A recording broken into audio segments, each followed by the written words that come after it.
warahmatullahi wabarakatuh.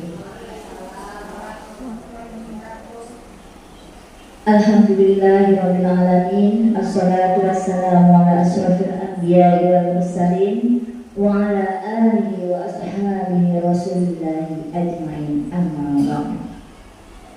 Yang pertama-tama, marilah kita panjatkan puji dan syukur kita kehadirat Allah Subhanahu wa taala yang telah memberikan rahmat dan hidayahnya kepada kita sehingga pada siang hari ini kita bisa melaksanakan acara diseminasi penerapan budaya positif. Selawat beriring salam, marilah kita hadiahkan buat junjungan Nabi besar kita, yaitu Nabi Muhammad SAW, dengan mengucapkan Allahumma sholli ala Sayyidina Muhammad wa ala alihi Sayyidina Muhammad.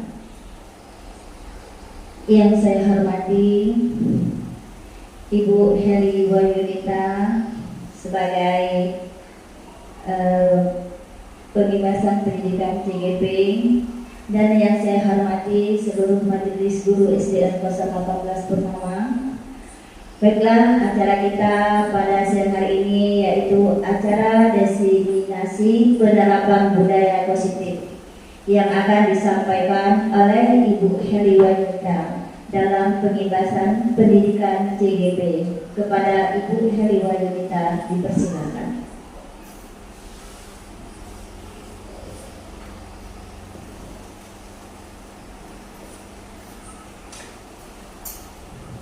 Bismillahirrahmanirrahim. Assalamualaikum warahmatullahi wabarakatuh.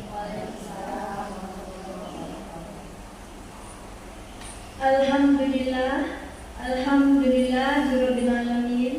Wassalatu wassalamu ala asrofil anbiya'i wal mursalin wa ala alihi washabbihi ajmain. Amma ba'du. Puji syukur kita ucapkan kehadirat Allah Subhanahu wa taala yang pada hari ini atas rahmatnya kita bisa berkumpul di ruangan Kombel bersama-sama dalam rangka melakukan diseminasi aksi nyata pengibasan modul 1.1.4. Selawat beriring salam tidak lupa kita ucapkan dengan mengucapkan Allahumma sholli ala Sayyidina Muhammad wa ala alihi Sayyidina Muhammad.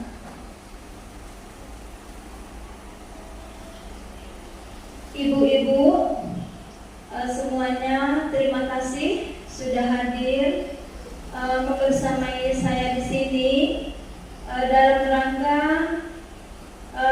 kegiatan saya, yaitu pengibasan yang saya lakukan dengan tujuan untuk pemenuhan tugas saya sebagai CGP Angkatan 10 Kota Dumai, yaitu aksi nyata modul 1.4 budaya positif.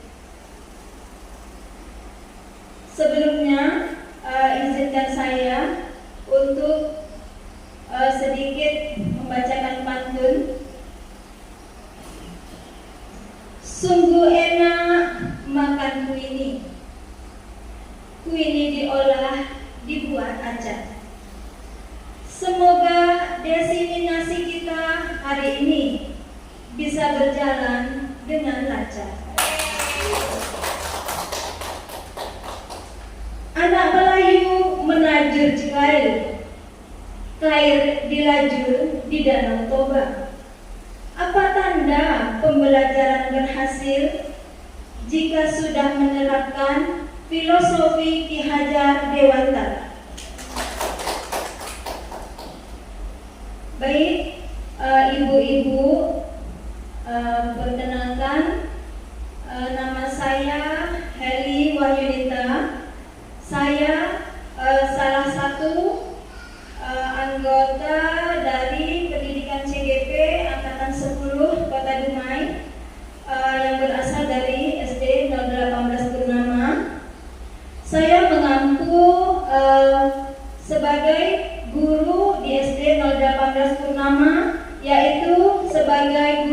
kelas 3B.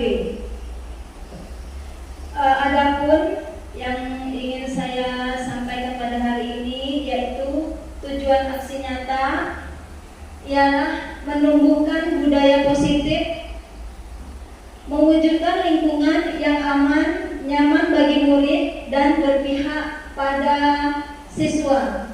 Menumbuhkan budaya positif, mewujudkan lingkungan yang aman, nyaman bagi murid dan berpihak pada murid.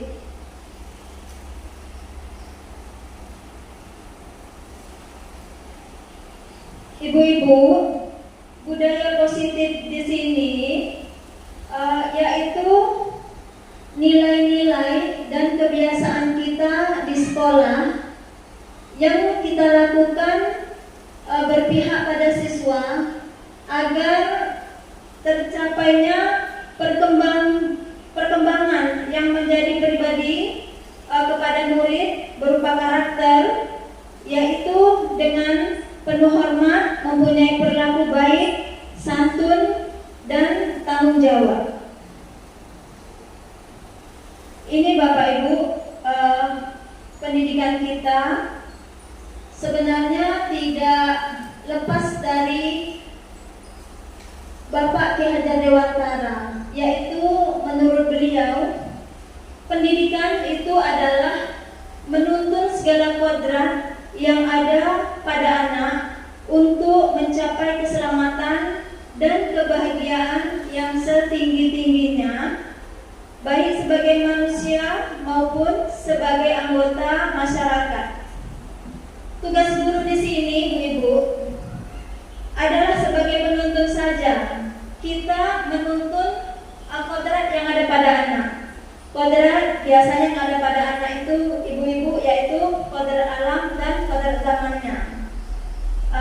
Yang biasanya kita yang diminta di sini menumbuhkan karakter atau memperbaiki laku dari anak murid kita tersebut. Selanjutnya, perubahan paradigma. Budaya positif adalah nilai-nilai keyakinan universal yang diterapkan di sekolah yang menjadi cerminan dari tujuan yang dianut oleh suatu sekolah. Lingkungan positif perlu diciptakan agar terbentuknya budaya positif di sekolah. Penerapan disiplin positif dipraktekkan untuk menghasilkan murid-murid yang berkarakter, disiplin, santun, jujur, peduli, dan bertanggung jawab.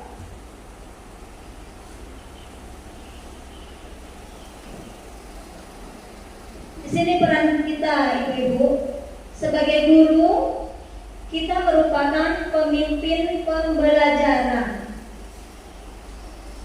Kita perlu suatu keadaan lingkungan yang aman, yang nyaman, memberikan ruang kepada murid-murid kita untuk mengeksplor minat dan bakatnya sehingga murid dapat menyerap apa yang kita lakukan di dalam kelas. Pembelajaran yang kita lakukan di dalam kelas seperti membuat kesepakatan, keyakinan kelas yang berpihak pada murid dan diterapkan sehingga menjadi kebiasaan hingga menjadi budaya positif yang ada di sekolah.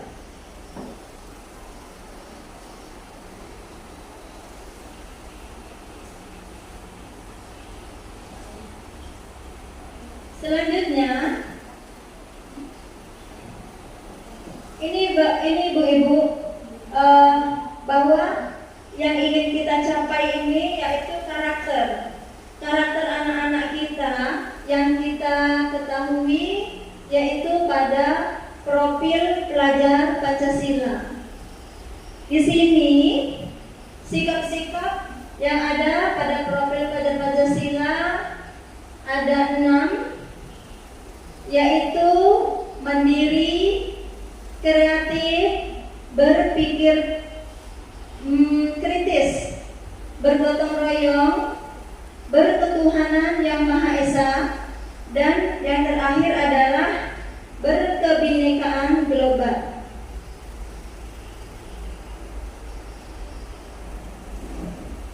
Maka karakter-karakter tersebutlah yang menjadi tujuan akhir kita sebenarnya dalam mendidik anak-anak murid kita tersebut. Selanjutnya yaitu perubahan paradigma teori kontrol.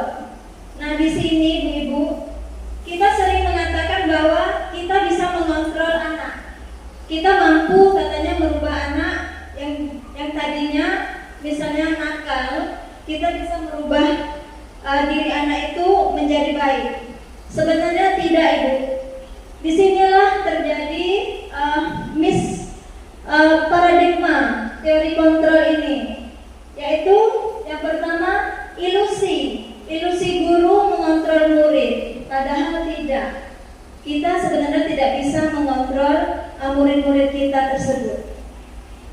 Kemudian ilusi bahwa kritik membuat orang merasa bersalah, yang dapat menguatkan karakter. Biasa kita di situ menganukan anak dengan menimbulkan rasa bersalah. Menurut kita akan membangun karakter anak menjadi lebih baik. Nah, yang ketiga yaitu ilusi bahwa semua penguatan positif efektif dan bermanfaat. Dan yang terakhir adalah ilusi bahwa orang dewasa memiliki hak memaksa anak-anak murid kita. Jadi di sini secara tidak langsung anak murid kita merasa tertekan dengan pemaksaan yang kita lakukan terhadap dirinya. Kemudian di sini ada perubahan paradigma stimulus respon dari teori kontrol tersebut. Di sini stimulus respon kita mencoba mengubah orang untuk berpandangan sama dengan kita. Teori kontrolnya kita berusaha memahami pandangan orang lain terhadap diri kita atau terhadap dunia. Kemudian stimulus respon selanjutnya perilaku buruk yang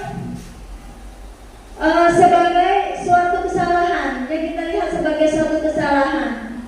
Kemudian teori kontrolnya yaitu semua perilaku memiliki tujuan.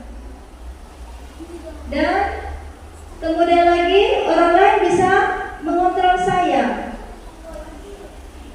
Dan teori kontrolnya adalah hanya Anda yang bisa mengontrol diri Anda.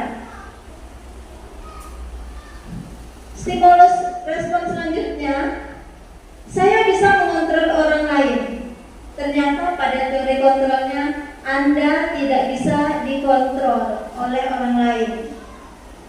Dan pemahaman ada pada saat bujukan gagal. Pemaksaan ya, pemaksaan ada pada saat bujukan gagal. Nah, di sini teori kontrolnya kolaborasi, menciptakan pilihan-pilihan baru, ya, kolaborasi dan konsekuensi, menciptakan pilihan-pilihan baru. Kemudian stimulus respon selanjutnya model berpikir menang atau kalah. Teori kontrolnya model berpikir menang, dan menang. Begitu Ibu-ibu. Di sini stimulus mengatakan bahwa kita bisa dikontrol oleh orang lain. Pada hakikatnya teori kontrolnya sebenarnya hanya diri kita sendiri yang bisa mengontrol diri kita.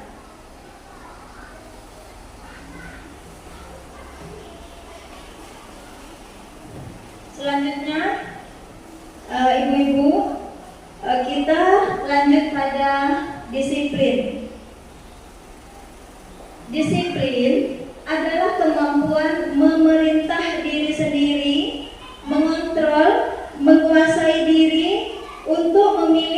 tindakan yang mengacu pada nilai-nilai yang kita hargai dengan tanggung jawab tanpa perintah orang lain. Di sini Bu-Ibu, disiplin yang diharapkan tanpa perintah orang lain, yaitu di sini ada unsur intrinsik ya, yang memang tercipta dari dalam diri kita, bukan atas rangsangan atau yang berasal dari luar diri kita. Kemudian lagi, disiplin positif. Dari disiplin, maka disiplin positif di sini yaitu suatu cara penerapan suatu disiplin, yaitu tanpa kekerasan, yang dilakukan dengan dialog. Dan murid diajarkan untuk memahami konsekuensi dari perilakunya, dan diajarkan rasa hormat serta berinteraksi dengan lingkungannya dengan penuh tanggung jawab. Seterusnya yaitu suatu cara untuk penerapan disiplin yang bertujuan untuk menumbuhkan kesadaran tanpa sogokan, tanpa ancaman, dan tanpa adanya hukuman. Ibu-ibu di sini ada yang mau menambahkan atau mau bertanya? Silakan ibu-ibu.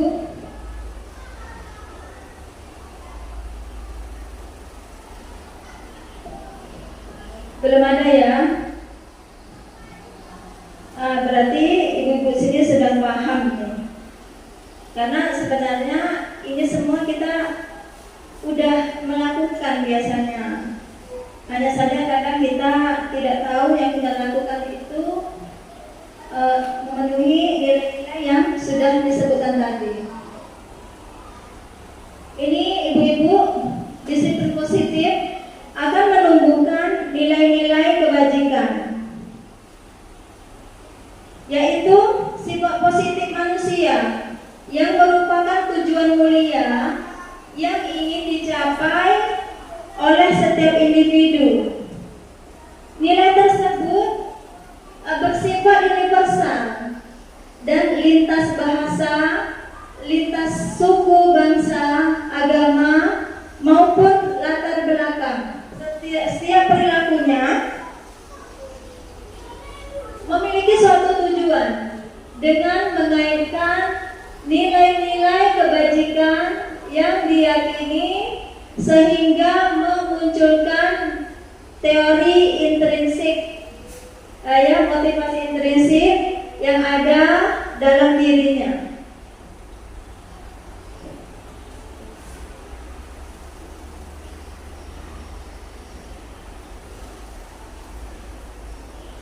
Nah, dari yang kita sebutkan tadi, yang saya sebutkan tadi Bu-Ibu, kita lanjut kebutuhan dasar manusia. Pada hakikatnya kebutuhan dasar manusia itu ada 5 ya, yaitu penguasaan, ya, survival, tentang kesenangan, ingin disayang, dan yang terakhir adalah kesenangan ya. Jadi manusia itu pada hakikatnya punya kebutuhan dasar yang 4 ini. Maka jika salah satunya tidak terpenuhi, maka akan terjadilah tadi sikap-sikap yang melanggar norma yang berlaku di dalam masyarakat atau di dalam kehidupan kita sehari-hari. Nah, dari kebutuhan dasar tadi, maka di sini ada 3 motivasi perilaku manusia. Yang pertama yaitu yang datangnya dari luar, dengan untuk menghindari ketidaknyamanan atau hukuman. Nah, biasa anak-anak kita untuk menghindari ini dia datang cepat atau datang tepat waktu pada saat pergi sekolah, bukan karena ada kesadarannya sendiri. Hanya saja dia ingin menghindari hukuman atau ketidaknyamanan yang akan diterimanya, sehingga akan memunculkan pada dirinya nanti malu yang ketika ditegur oleh guru, atau nanti bahkan terhadap teman-teman ya, biasa teman-teman ini agak kalau anak-anak suka mungkin mengejek atau nanti dibully, begitu. Dan yang kedua, dari eksternal juga masih, yaitu dari luar ya, untuk mendapatkan imbalan. Nah, tadi datang cepat, biar nanti ibu gurunya senang, mungkin bahkan nanti dia dipuji, bahkan mendapatkan hadiah yang akan diterima dari gurunya, sehingga dia datang cepat tersebut ingin mendapatkan imbalannya, ibu-ibu.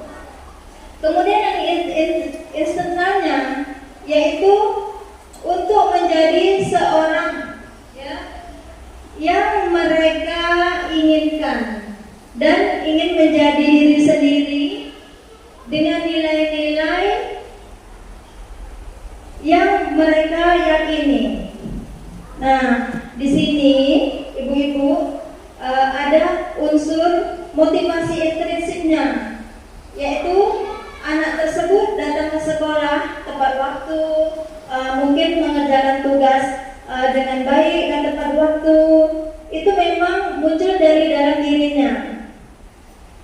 Ingin ada rasa menghargai dirinya dan juga menghargai orang lain.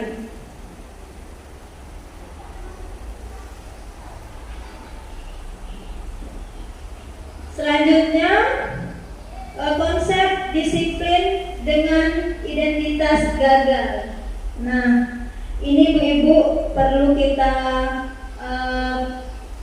perhatikan bersama, bahwa yang kita tahu penghargaan itu sangat baik biasanya, yang kita rasa mungkin bisa meningkatkan motivasi pada diri anak-anak tersebut. Ternyata yang kita lakukan semua itu adalah merupakan identitas yang gagal, Bapak Ibu, Ibu-ibu.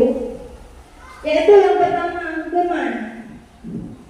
Hukuman sifatnya menyakiti, kemudian menimbulkan rasa tidak nyaman, kemudian murid takut, kita memaksa, dan murid-murid akan menyembunyikan kesalahan karena dia takut dihukum, dia tidak jujur.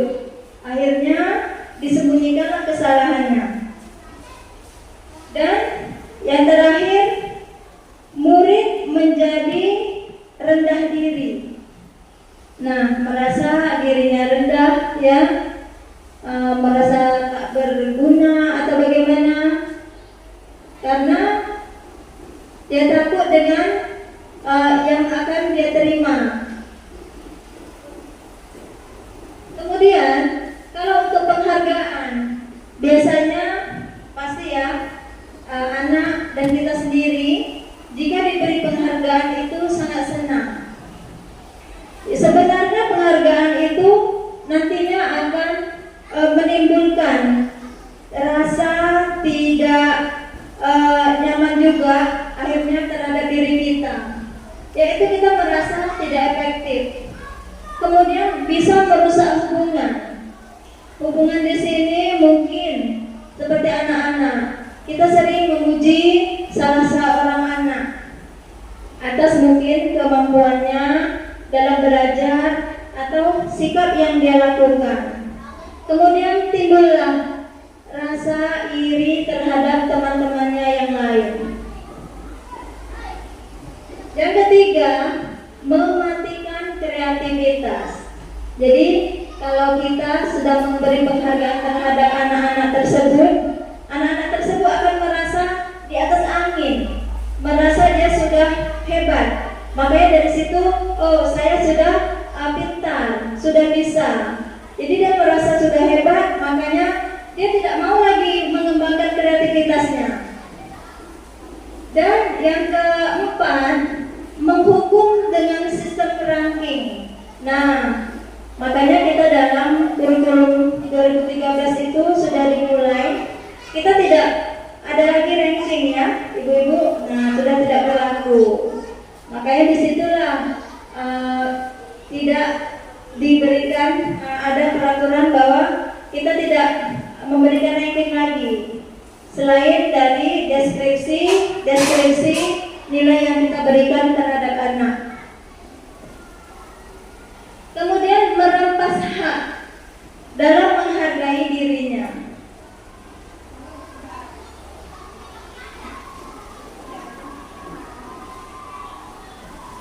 Nah, ini selanjutnya ibu-ibu, posisi kontrol. Posisi kontrol itu ada 5. Posisi kontrol menghukum kita sebagai pemantau, manajer, teman, dan pembuat rasa bersalah. Ibu-ibu bisa dilihat ya, ini ada video.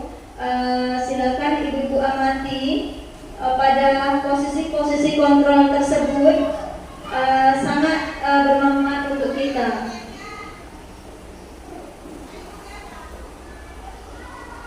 Kita mulai pada posisi pemantau ya Bapak Ibu.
Nah, ibu-ibu, di sini adalah peran guru sebagai pemantau, yaitu dengan memberikan anak berupa hukuman ya, karena dia lambat masuk sekolah 20 menit terlambat, maka konsekuensinya diberi hukuman yang sesuai.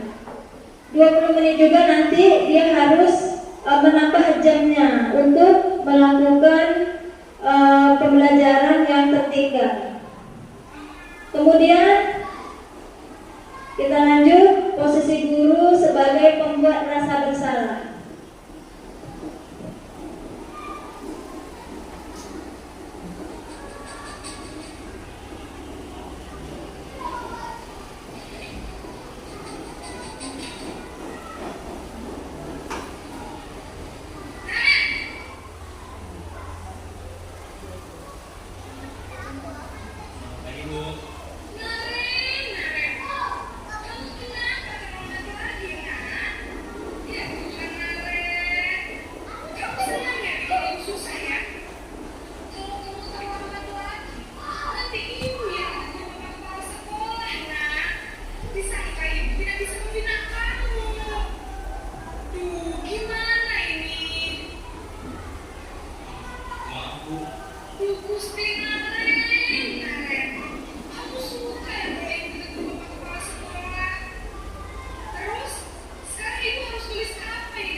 Ya begitu ibu-ibu, bisa jantungan ibu gurunya ya.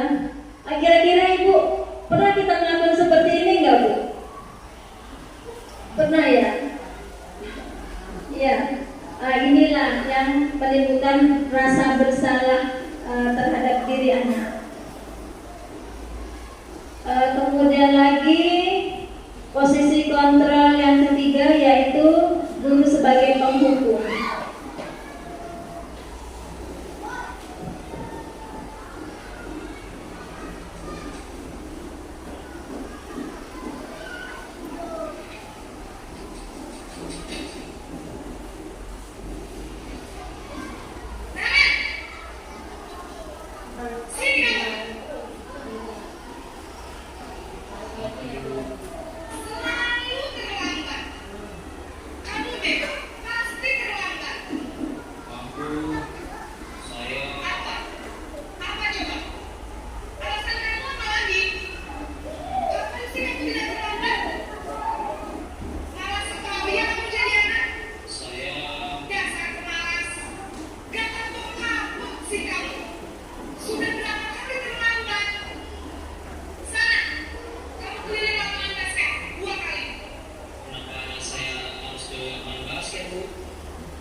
Nah, Ibu, di sini rasa saya semua kita pernah mengalami ya di posisi ini. Jangankan mungkin kita terhadap murid, kita sendiri waktu sekolah juga sering merasa dihukum ya. Kadang masih mending disuruh lari, kadang ada disuruh cuci WC, ya enggak? Nah, kemudian mungkin ada lagi satu sekolah itu menerapkan kadang disuruh bawa semen satu sak, kan begitu. Ibu-ibu, kira-kira ada yang mau membagi pengalamannya enggak tentang guru sebagai kontrol penghukum?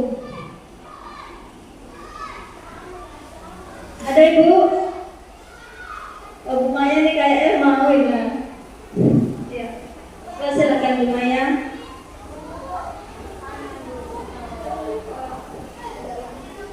Ya, terima kasih kepada Ibu Ita. Di sini saya mau bertanya Bu, lebih tepatnya ya. Tadi pada slide Ibu tentang disiplin positif, tadi ada Ibu bunyikan di situ, disiplin positif itu suatu cara penerapan disiplin tanpa sogokan dan ancaman. Benar Bu ya? Nah, yang ingin saya tanyakan, bagaimana menciptakan disiplin itu tanpa sogokan ataupun ancaman? Sementara yang kita tahu di lapangan, tentu kita akan membuat peraturan-peraturan begitu Bu, peraturan dan konsekuensinya apa, seperti tadi yang pemantau itu, posisi kontrol guru sebagai pemantau, kan dia di situ membuat kalau terlambat konsekuensinya 20 menit seperti itu. Nah, apakah ancaman yang di sini dimaksud hukuman itu atau bagaimana? Sementara kan dibunyikan di situ penerapan disiplin nggak boleh ada sogokan ataupun ancaman pada siswa. Sementara kita buat peraturan di sekolah tentu ada hukuman. Apakah itu termasuk ancaman? Dan kemudian kalau siswa yang berhasil atau siswa yang kita katakanlah baik sudah mengikuti peraturan, tentu kita akan memberikan pujian atau reward gitu. Apakah itu termasuk sogokan? Seperti itu Bu yang saya tanyakan. Terima kasih.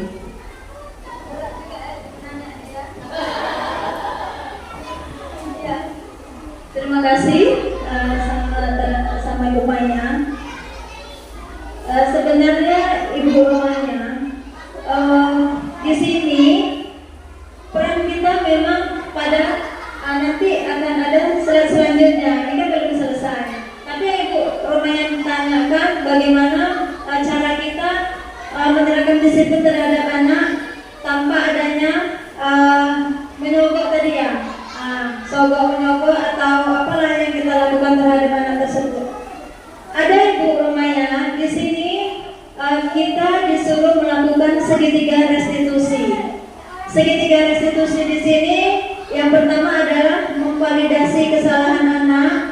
Yang kedua, yaitu dengan cara menanyakan keyakinannya. Dan yang ketiga, kita menstabilkan keadaan anak. Contoh, gini Ibu, mungkin ada anak kita jumpai dia membuang sampah sembarangan. Nah, padahal keyakinan kelas kita menjaga kebersihan lingkungan sekolah.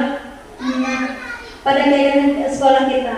Sementara anak membuang sampah tidak pada tempatnya, berarti dia sudah melanggar keyakinan itu sendiri. Nah, kita akan panggil anak tersebut, tapi tidak langsung kita memberi dia, oh kamu nak sini harus lari atau kamu pungut kembali satu sekolah begitu ya, ambil sampah yang ada, nah begitu. Ternyata kita panggil anak itu dulu. Dengan cara apa? Kita melakukan dialog.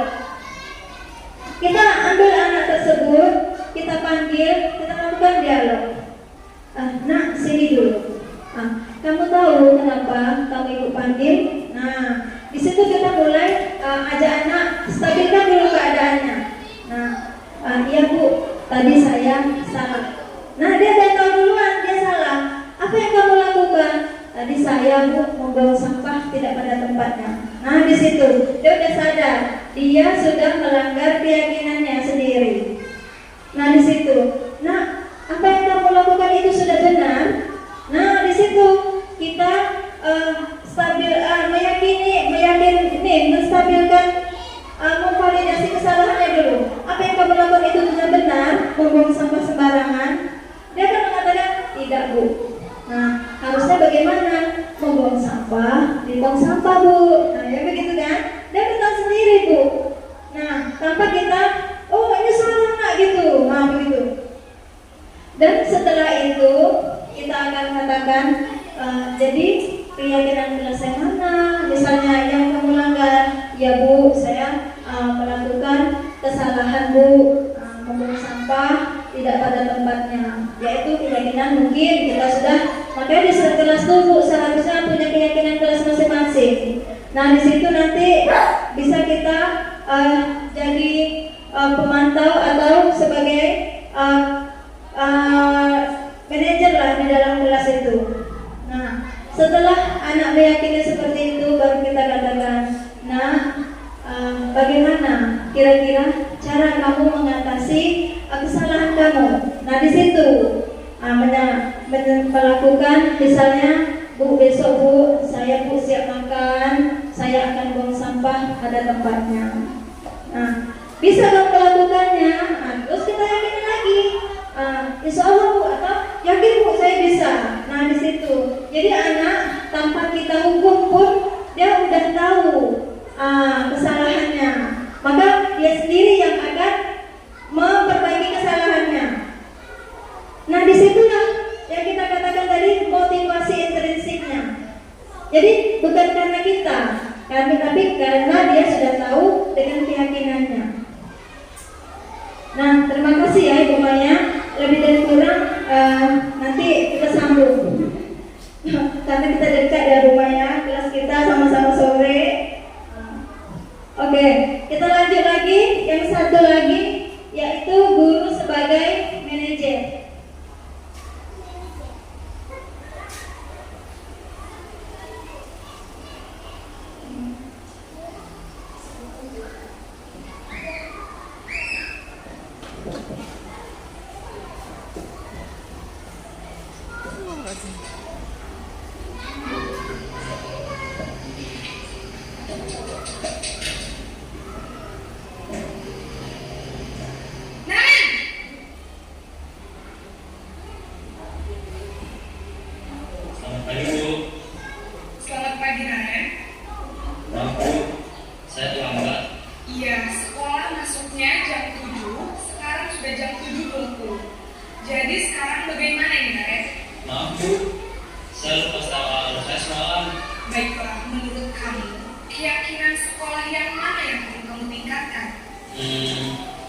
Menghargai diri sendiri dan orang lain mungkin Bu.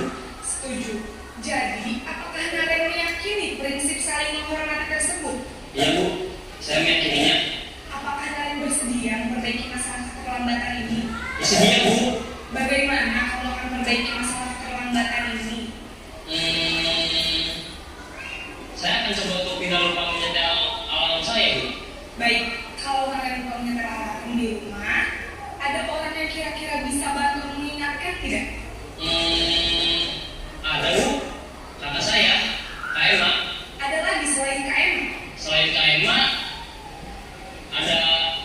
Ibu saya. Baik, jadi yang mengingatkan Naren adalah Kak Emma dan ibu kamu ya.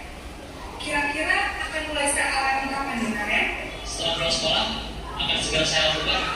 Baik, jadi Naren akan setel alarm untuk bangun besok pagi dan akan diingatkan oleh kakak dan ibu dan Naren ya. Ada lagi yang mungkin perlu dilakukan Naren agar tidak terlambat bangun lagi? Tidak ada, Bu. Baik Naren, terima kasih untuk kerjasama kamu. Sekarang kamu perlu kembali ke kelas untuk belajar. Baik, Bu. Terima kasih. Nah, ibu-ibu, setelah kita lihat video tentang 5 posisi kontrol guru, menurut ibu-ibu yang mana yang ideal? Yang ideal yang bisa kita lakukan atau kita terapkan pada anak-anak kita di kelas. Baik ibu, ini ada kertas, silakan ditulis di kertasnya masing-masing.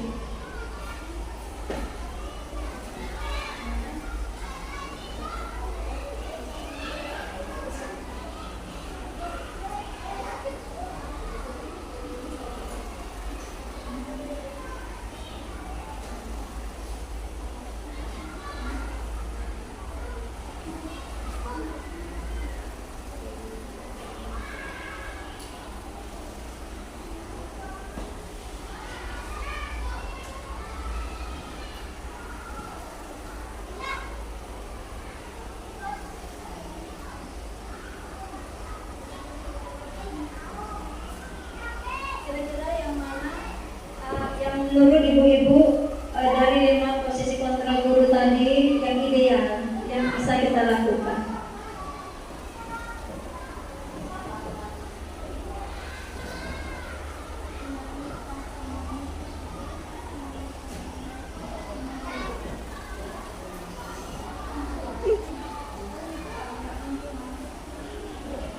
Yang tadi kan sebagai pemantau, penghukum, pembuat rasa bersalah, kemudian manajer, satu lagi, sebagai teman. Iya, yang ada sebagai teman.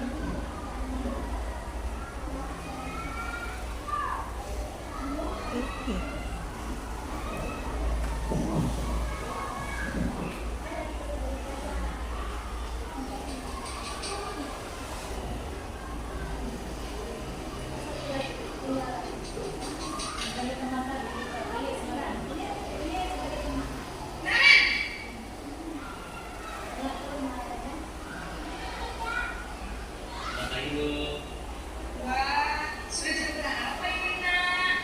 Terlambat lagi ya sayang. Ibu saya mau bangunkan saya, Bu. Kamu malah menyalahkan ibu kamu. Bukan nyalakan orang yang paling kencang. Kok terlambat sih? Iya, Bu. Saya memang lambat bangun tadi. Jadi, biarpun saya lincah, tetap gak kencang, Bu. Ya sudah sayang. Nanti lain kali larinya lebih kencang lagi ya. Biar gak terlambat lagi. Bikin seneng ibu demi ibu. Bisa kan? Bisa, Bu. Ya sudah sebelum sekolah ibu beresin urusan absen kamu. Kamu ini ada dasar aja.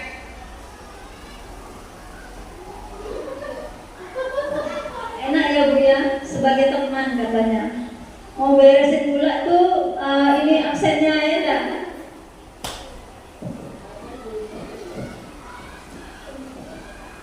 Ya, coba ibu-ibu kira-kira kalau Ibu Siti Mariam apa? Manajer ya. Oke. Ibu Marheni manajer ya. Oke, bagus. Ibu Suska sebagai teman. Ibu Penny sebagai teman. Terakhir Ibu Romaya kira-kira manajer ya. Iya. Baik Ibu ya. Sebenarnya semuanya mungkin yang paling tepat pada posisi kontrol kita sebagai guru di sini, yaitu kita sebagai manajer ya. Nah, sebagai manajer ya, kita harus mampu membawa anak ini dengan segala kodratnya, segala keadaannya begitu ya. Kita harus pandai tarik dia, kemudian kita rangkul, kemudian kita ajak dia bekerja sama dengan penuh tanggung jawab. Nah itu dia, dengan penuh rasa tanggung jawab. Oke, mau lihat lagi ya? Oke, bisa Bu Suska? Ya betul, bagus sekali.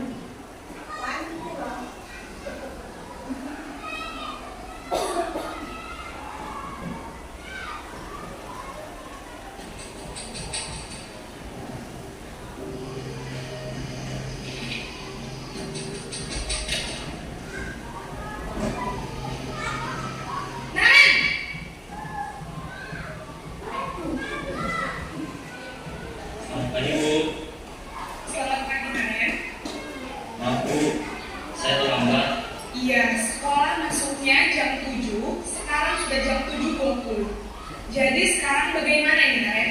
Maaf Bu, saya lupa alarm saya semalam. Baiklah, menurut kamu, keyakinan sekolah yang mana yang perlu kamu tingkatkan? Menghargai diri sendiri dan orang lain mungkin ya Bu. Setuju.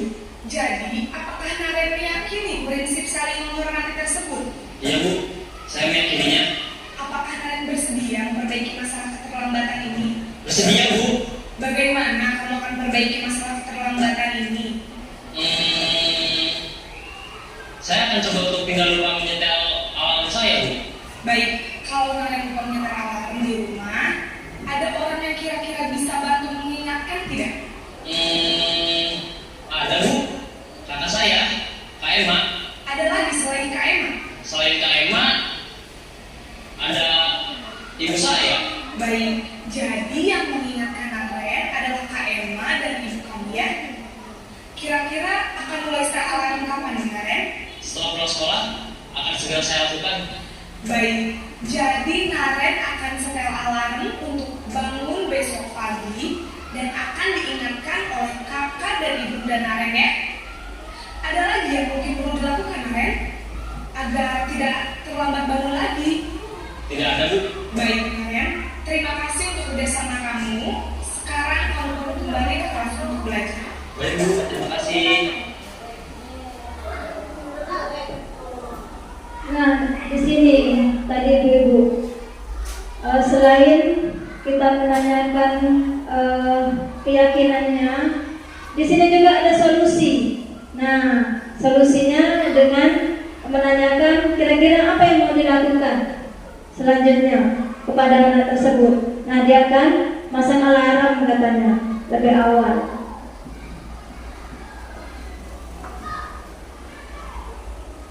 Ada lagi Ibu mau diputar ulang sebagai teman tadi ya?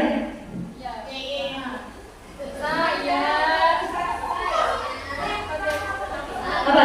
Yang pertama itu pemantau tadi. Guru sebagai posisi kontrolnya pemantau.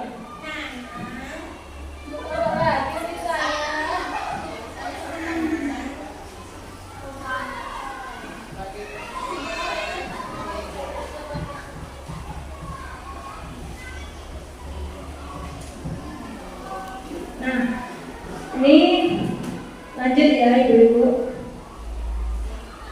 Nah, tadi posisi kontrol, sekarang kita pada materi keyakinan kelas.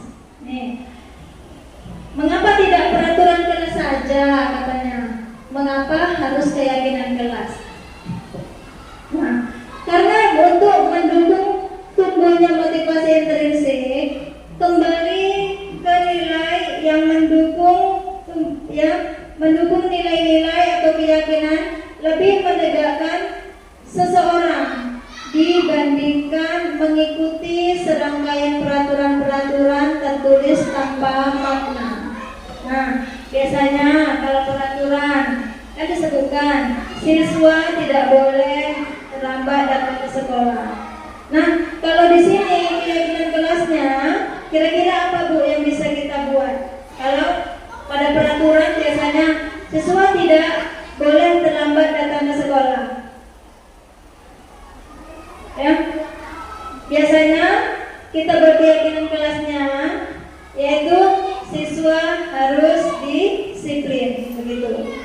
Nah, di sini tidak ada lagi kata tidak boleh. Nah, pada keyakinan kelas kita, ini kalau pada peraturan sekolah, ya biasanya begitu. Tidak boleh datang terlambat, tidak boleh memakai sepatu warna merah atau warna selain hitam, begitu.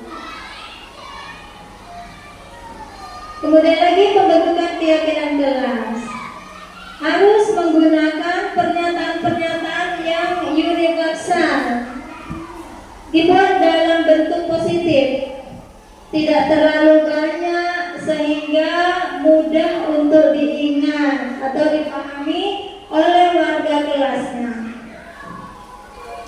Selanjutnya dapat diterapkan di lingkungan tersebut. Ya, yang terakhir, semua warga kelas hendaknya ikut berkontribusi dalam pembuatan keyakinan kelas lewat kegiatan curah pendapat yang dilakukan. Selanjutnya, ibu-ibu, di sini peraturan kelasnya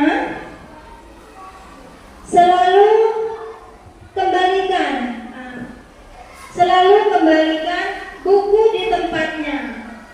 Keyakinan kelasnya yaitu tanggung jawab. Ya.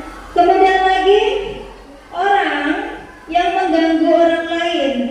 Nah, keyakinan kelasnya yaitu menghormati orang lain dan diri sendiri.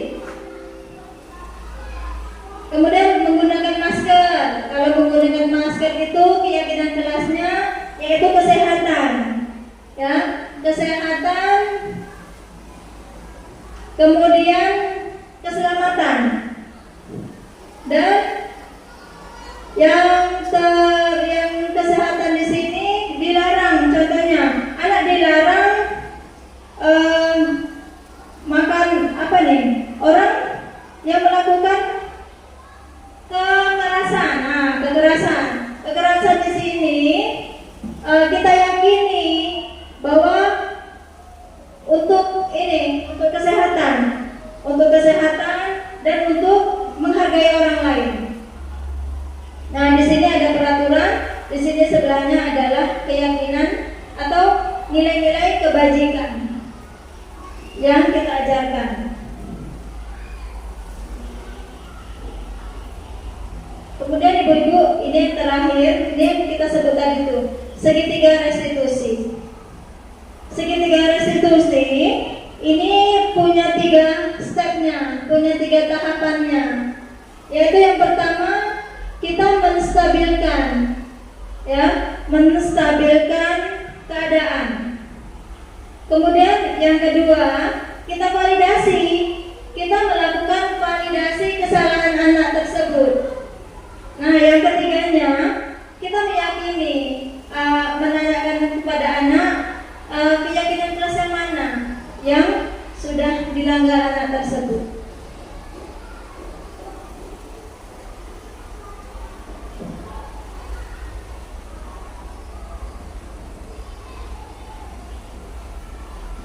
Ini Ibu, untuk segitiga restitusi ini nanti bisa kita terapkan ya, mudah-mudahan di sekolah kita.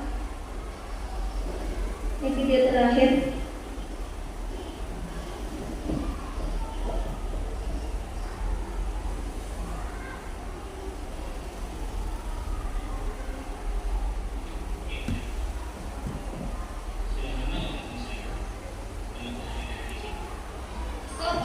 Banget, masa aku dikatain kok fitnah Pak?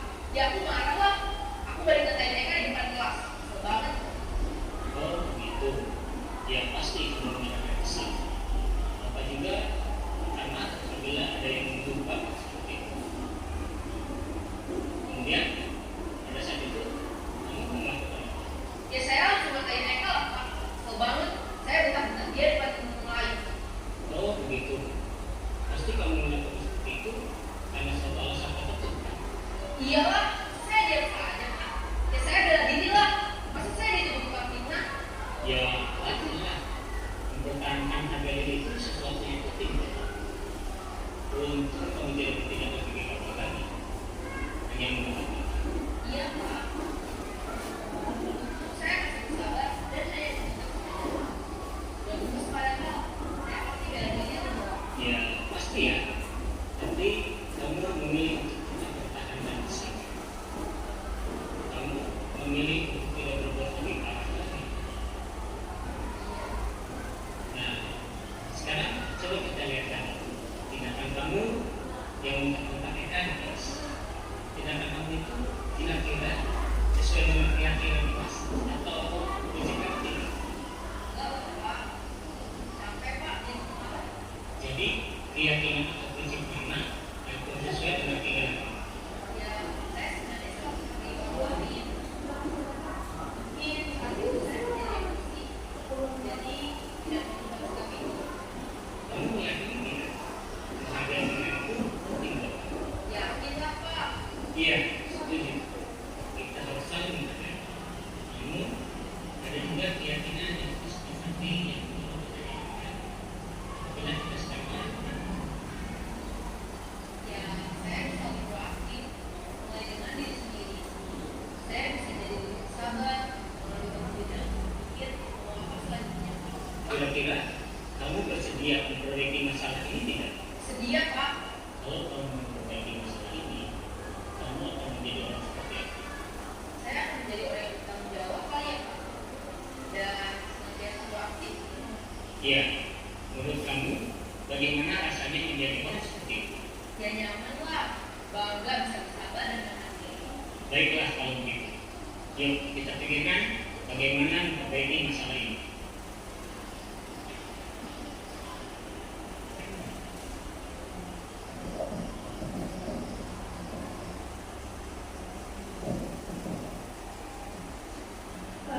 Baik Ibu-Ibu, segitiga restitusi itu adalah materi kita yang terakhir. Ada yang mau ditanyakan Ibu-Ibu? Semuanya sepertinya sudah disampaikan. Ada yang mau menambahkan? Ada ya Ibu ya? Oke, baik Ibu-Ibu. Lumayan ya.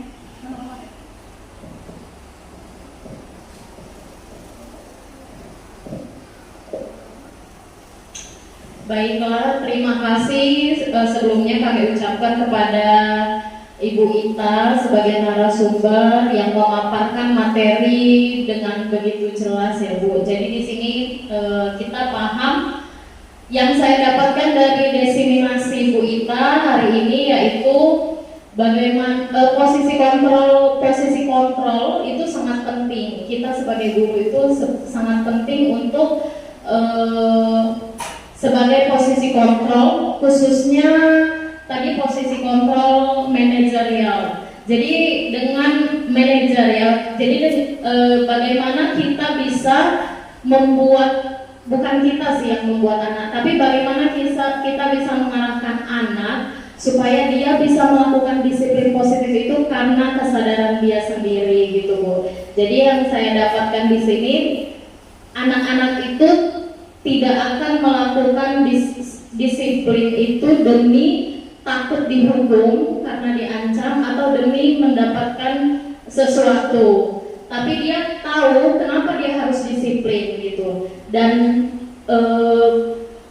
bagaimana dia bisa menjadi anak disiplin itu penuh dengan kesadaran dia sendiri. Jadi tidak diancam ataupun tidak diiming-imingin, ya tidak diiming-imingin sesuatu.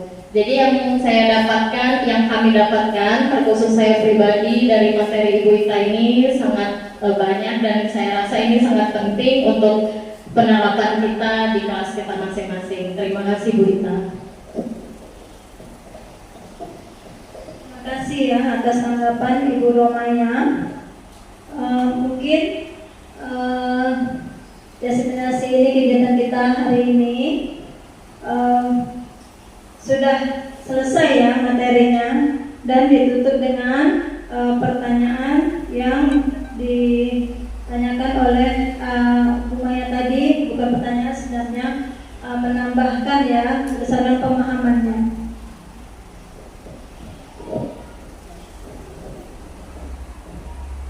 Terima kasih saya ucapkan kepada Ibu Herliwa Yunita yang telah menjelaskan berbagai macam tentang diseminasi penerapan budaya positif. Mungkin apa yang telah dijelaskan oleh Ibu Ita tadi bisa bermanfaat bagi kita semua. Jadi acara kita pada siang hari ini sampai di sini saja. Saya sebagai pembawa acara, jika terdapat kesalahan atau kesilapan, saya mohon maaf. Saya akhiri, wabillahi taufiq wal hidayah. Wassalamualaikum warahmatullahi wabarakatuh.